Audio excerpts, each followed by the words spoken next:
What's going on, everybody, and welcome to J Sports Seattle. In this video, I'm going to be going over the game yesterday, just a little bit more in depth, and then look at like PFF grades, some PFF grades, because the entire PFF grade is not for that game is not released yet. So I'm just going to look at the top 5 ones, and we'll go over some injury updates as well. So if you like the video, make sure to like, comment, subscribe, and share for more Seahawks and Seattle sports content. Without further ado, let's get on with the video. Okay, so like I said, resounding victory yesterday. This was a confidence booster, confidence builder / booster for our young guys. Keep in mind, we are the 5th youngest team in the league. 5th youngest team in the league, and we're battling with a bunch of injuries, and we're 3-1 right now. So just think about that for a second, and think about like just a timeline of how good we can be. This is just the beginning. Pete said it himself in the post-game conference. This is just they're just getting started.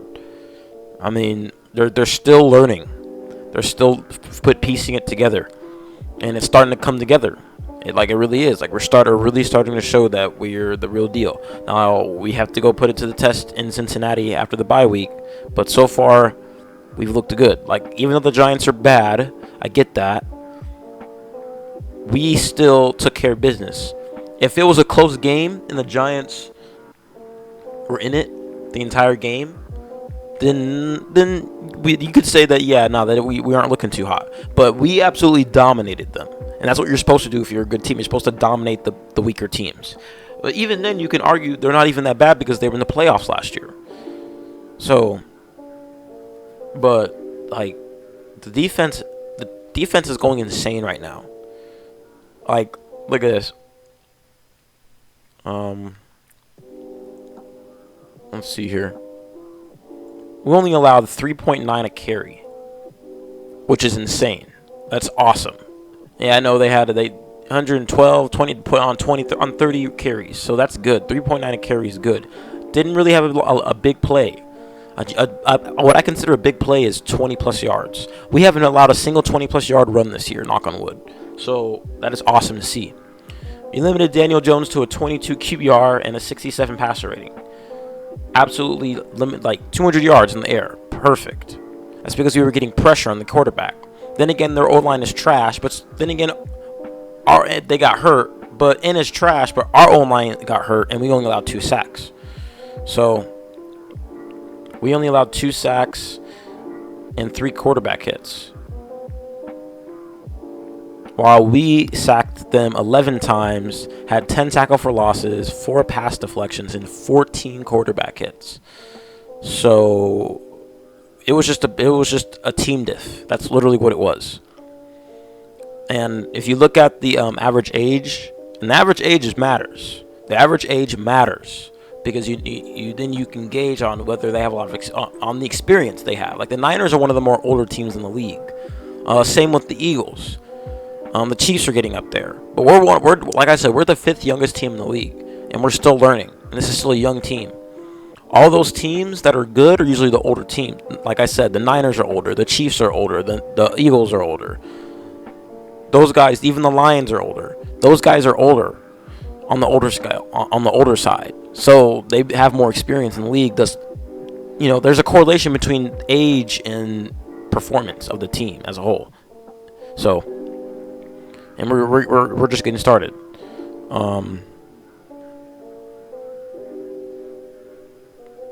Jason Myers is kind of struggling right now. He missed that one.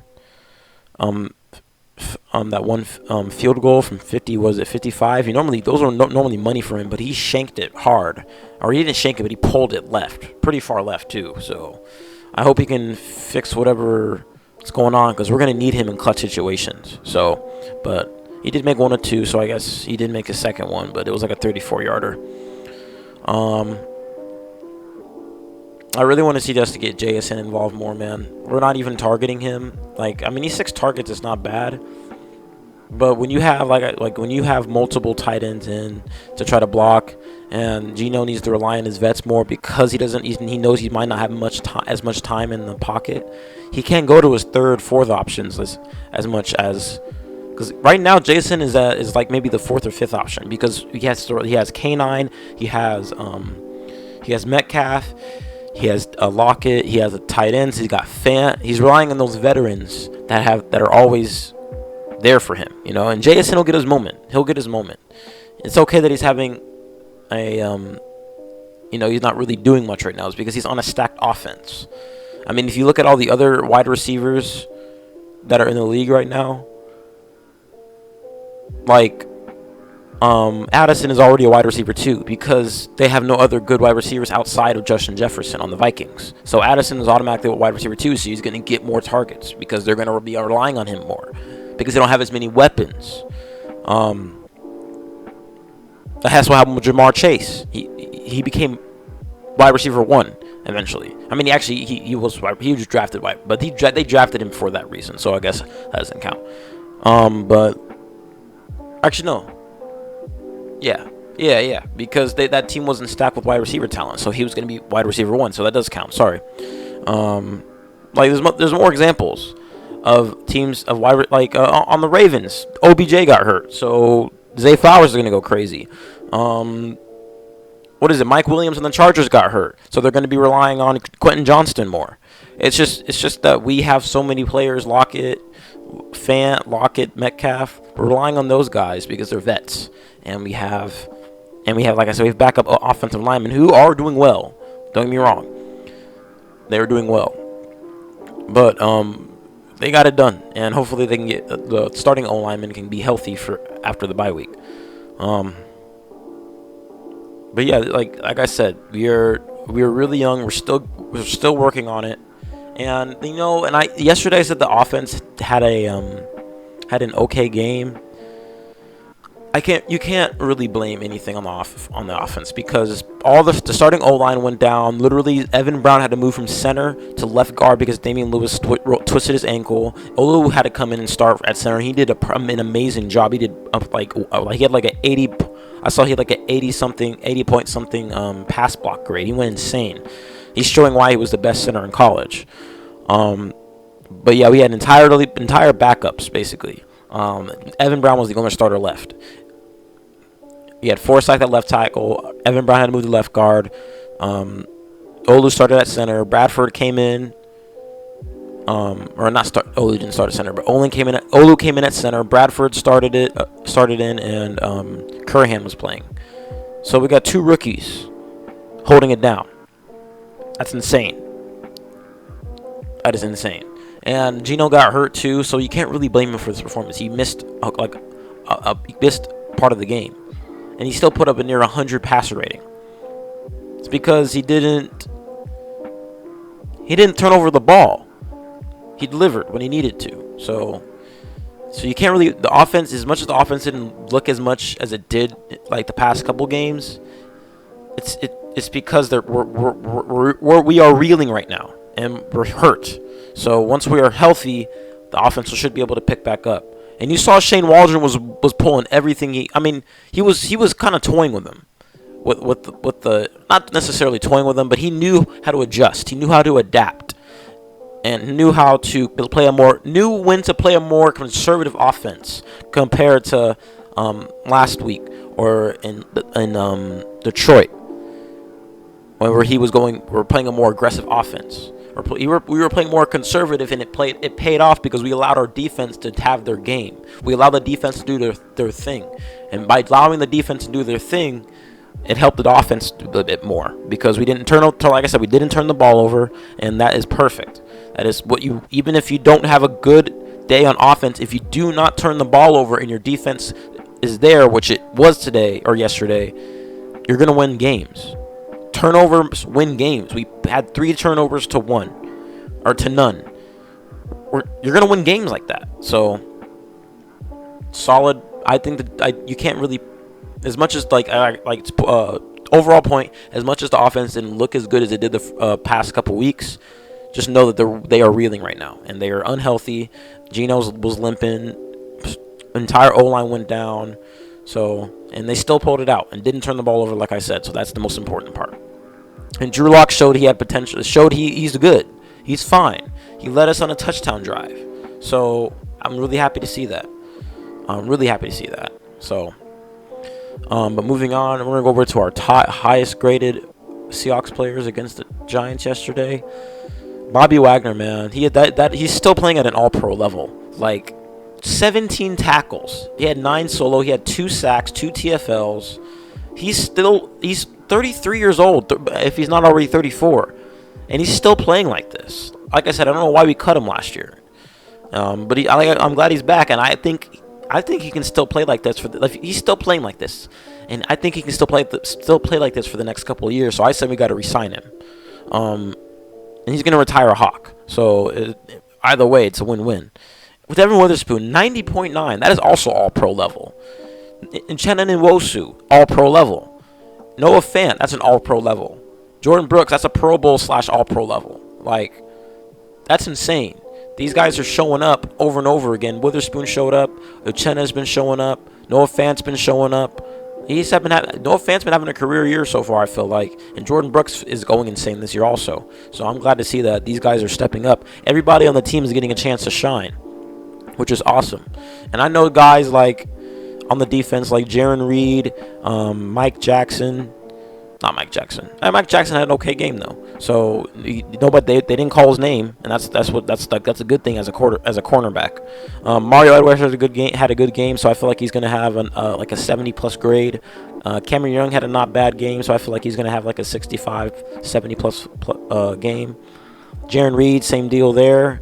Draymond Jones, same deal there. Julian Love, same deal there. Like, these guys are all going to have 70+ games. Like I was saying, if a lot of these guys have 70+ PFF grade performances, we will win games. And that's what's happening so far. So I'm glad to see that. But moving on to the final thing about injuries. Yesterday I did say that Jamal Adams might not be on the team after this year, and we should just cut bait. But like, it was a glitch. Pete Carroll did say it was a glitch, and he's been unlucky. He wants to play, and it's just a slew of unlucky injuries. Now, Pete did say that he has a good chance of coming back after the bye week because that's 2 weeks from now. So he'll have time to rest up, and so along with everybody else. So by then he should be okay, and I think he should stop being a little less sacrificial. As much as I like his playing style and playing and I like how he brings that play style, fires up the team, he needs to realize that we need him, and we as much as I like him going out there and putting his body on the line, don't do it too much. I respect it, but so far you've done that multiple times, and you've paid for it. So I just want to see you just go with the scheme and just go with your all, but don't overdo it. And that's what he's been overdoing it. And which, hey, I appreciate the effort as anybody else would, but sometimes overdoing it, especially since you've been injury prone the past couple years, you should maybe take it down a notch. So maybe they'll go over that with him. We'll see what happens, but he should be back after. Yeah, Pete Carroll said Jamal Adams should be back, okay to get back after the bye. So we're okay there. And then Jaron Reed said, Jaron Reed got left the game. He got kicked in the shin, and they said it like blew up on him or swelled on him. But it doesn't. There's nothing broken or anything, so he should be okay coming out of the bye. So he's just gonna rest up, and he'll be okay. And then Gino said this was very important. This is our quarterback. Pete said that Gino twisted his knee. Said he'll probably be sore tomorrow, but indicated that it's not serious. Knowing Pete, he does like to mess around with us, but considering that Gino was able to finish the game, I think that it really isn't that serious. So. And then guards Damian Lewis and Phil Haynes. We know Haynes re-aggravated that calf injury. And then Damian Lewis twisted his ankle. And then, Jaron Reed bruised shin. Nothing broken, and should be good after bye. But, these two, Phil Haynes and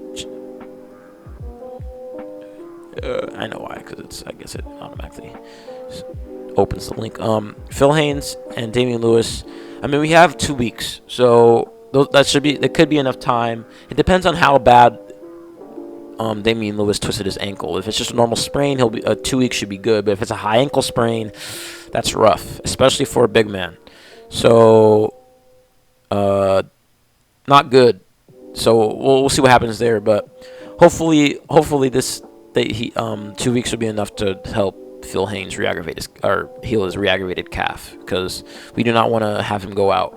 As much as I think Anthony Bradford did well yesterday, though. So if he cannot play, I feel like we are in good hands. That's pretty much all I have for injuries. To say Anthony Bradford replaced Haynes at right guard and earned high marks, while Evan Brown moved over to left to take Lewis's place at left guard. Rookie Oluwatimi replaced him at center, and like I said, man, he had an amazing day. Like, I was looking at him, and he did not let anybody by. Like, that guy was a stone wall. If there was a sack on Gino in the second half, it was not because of him. I think Curhan allowed a sack late in the in the fourth quarter, and when we were in the red zone, on the goal line, or we were in for something in goal. So it just shows that we're okay, but we still need our starters. We need Abe Lucas, and we need Charles Crossback. So, but I think that's all I have for this video. Comment below on your thoughts of the game, and how you think we will do after the bye week. I know that's early predictions, but it's sports. You can make predictions as early as you can. Comment who you think the MVP was. I already said who the MVP was. It's Devin Witherspoon. You guys probably agree too. And if you like the video, make sure to like, comment, subscribe, and share for more Seahawks and Seattle sports content. Thank you for stopping by. Have a good day. And go Hawks, go Mariners, and go Kraken.